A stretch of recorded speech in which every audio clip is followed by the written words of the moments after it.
Comment éviter la prolifération des loups et prévenir les attaques de plus en plus fréquentes dont sont victimes les troupeaux de moutons, en autorisant les bergers à abattre les loups lorsque leur troupeau est menacé? Or, le loup est une espèce protégée. C'est pourtant le sens de la proposition de loi que dépose le député des Alpes-Maritimes Charles Anginesi, et il s'en explique. Charles Anginesi, vous déposez une proposition de loi visant à protéger les élevages des montagnes et territoires ruraux des attaques de loups. Vous vous attaquez à une espèce protégée ? Je m'attaque à une espèce protégée tout simplement parce que je considère qu'aujourd'hui, nous sommes sur une problématique avec un enlisement et les solutions ne sont pas trouvées. La première apparition du loup dans le Mercantour remonte au début des années 1990 et depuis il n'y a pas de solution et le loup n'est plus une espèce en voie de disparition. Par contre, les attaques se multiplient, le nombre d'espèces et d'individus abattus chez les moutons est de plus en plus important et l'exaspération du monde agricole, du monde des éleveurs est à son comble dans nos montagnes, ce qui fait qu'il faut vraiment trouver une solution. Et vous voulez autoriser les bergers à tuer les loups ? Je pense que le berger a une capacité à se défendre. Je pense que le loup est un animal intelligent qui, dès lors qu'il se saura chassé, qu'il se saura malvenu sur un territoire, ira là où il peut vivre, se développer, et il y a en France, dans nos montagnes, des espaces en quantité suffisante pour que le loup puisse y trouver refuge sans qu'il vienne sur les pâturages pour faire des dégâts qui coûtent cher à l'État, puisqu'il y a des indemnités, il y a des mesures préventives. Vous dites qu'il y a à peu près 4500 animaux qui ont été tués l'année dernière ?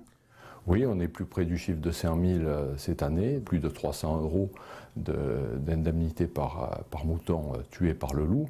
C'est quelque chose qui coûte cher. Et ça représente combien ? On est sur 2 millions d'indemnités aux éleveurs, d'ailleurs, qui pour 2012 n'ont pas tous encore été payés à ce jour.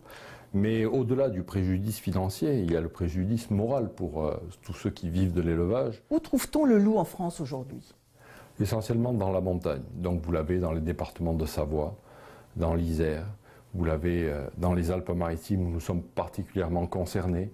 Une extension, parce que le loup se propage à plus de 25% des territoires par an, sur le Var, sur le Gard, sur l'Aveyron, sur la Lozère.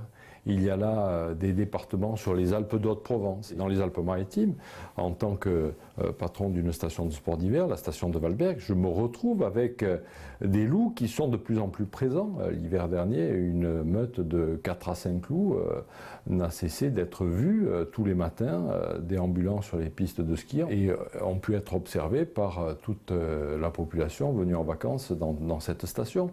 Et je me dis que la multiplication de ces loups et leur présence dans la montagne rend le problème aigu avec l'élevage, mais demain avec le tourisme. Vous préconisez quoi ? Une sélection ou simplement une défense ? Je pense qu'il faut l'application de l'article 9 de la Convention de Berne qui autorise de mettre les moyens pour éradiquer le loup là où le loup n'est plus désirable, là où il pose des problèmes, là où il crée des dégâts considérables. Et nous sommes dans cette situation-là. Ma proposition de loi va un petit peu dans ce sens-là en disant autorisons les bergers non pas à faire la chasse au loup, mais à tuer le loup dès lors que le loup attaque l'un de ses troupeaux. Ce qui n'enlèvera pas les accidents. Et ce qui n'empêche pas non plus qu'au niveau national, qu'au niveau de l'État, c'est un peu ce qui est prévu dans le plan loup, mais à mon avis de façon insuffisante. Le plan loup qui nous a été présenté prévoit des tiers de prélèvement. Vous savez que sur 2012, il y avait 11 prélèvements prévus. 3 loups ont été abattus.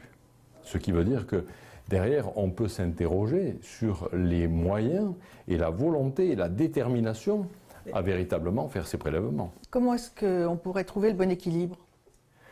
Le bon équilibre serait par une gestion encore plus sévère des prélèvements. L'ONCFS, et là je m'appuie aussi sur ce service de l'État, fait un constat qu'à partir de 20%, de renouvellement du loup, de la population du loup, il y a la possibilité de réguler jusqu'à un seuil de 10%. Eh bien, ça permettrait aujourd'hui de faire 25% de prélèvement de Canis lupus sur le terrain sans qu'il y ait de danger pour la menace de l'espèce. Faisons-le, mais faisons-le efficacement. Et si on décide de prélever 25 loups, il faut que ce soit 25 loups de prélevés et pas 2 ou 3. Vous voulez dire que les observations de l'Office national des forêts n'est pas suivies? Les observations et les directives, pour l'instant, ne sont pas suivies. Merci. Merci à vous.